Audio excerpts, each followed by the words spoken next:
পূর্ণ ভক্তি ও শ্রদ্ধার সাথে ঠাকুর শ্রী শ্রী রামকৃষ্ণের 191তম জন্মতিথি পালন হলো নদিয়ার কৃষ্ণগঞ্জের মাঝদিয়া শ্রীরামকৃষ্ণ বিবেকানন্দ সেবা সমিতি আশ্রমে।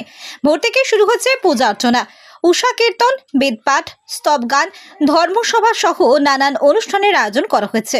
বিশেষ এই দিনে ঠাকুরের আশীর্বাদ নিতে সকাল থেকে ভক্তরা ভিড় জমিয়েছেন আশ্রম প্রাঙ্গণে। সকল ভক্তের জন্য আশ্রমের পক্ষ থেকে প্রসাদেরও ব্যবস্থা করা হয়েছে। আজকে আপনাদের এই আশ্রমে পুজো পাঠ চলছে, কারণটা কি?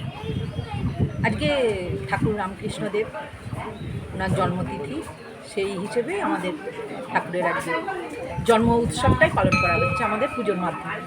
আপনারা সকাল থেকে কি পুজো অর্চনায় মেতেছে? হ্যাঁ, কেমন লাগছে? আমরা প্রতি বছরই করি, প্রতি বছরের ন্যায় এবছরও করছি। ঠাকুর, মা, স্বামীজি তিনজনারই জন্মতিথিতে আমরা এখানে পুজো অনুষ্ঠানটা করি। আজকে আপনাদের এই সেবা সমিতিতে পুজোর কারণটা কি? আজকে শ্রী শ্রী ঠাকুর রামকৃষ্ণের জন্মদিন, আজকে তিথি পুজো আছে। তাই প্রত্যেক জায়গায় আমাদের বেলুর মঠ থেকে নিয়ে এই এতদ অঞ্চলে সারা পৃথিবীব্যাপী যেসব রামকৃষ্ণ মঠ এবং আশ্রম আছে সব জায়গাতেই আজকে তিথি পুজো যথা সমারোহে চলছে। তাই আমাদের এই আশ্রমও ঠাকুর শ্রী শ্রী রামকৃষ্ণের আজকে তিথি পুজো পালন করা হচ্ছে।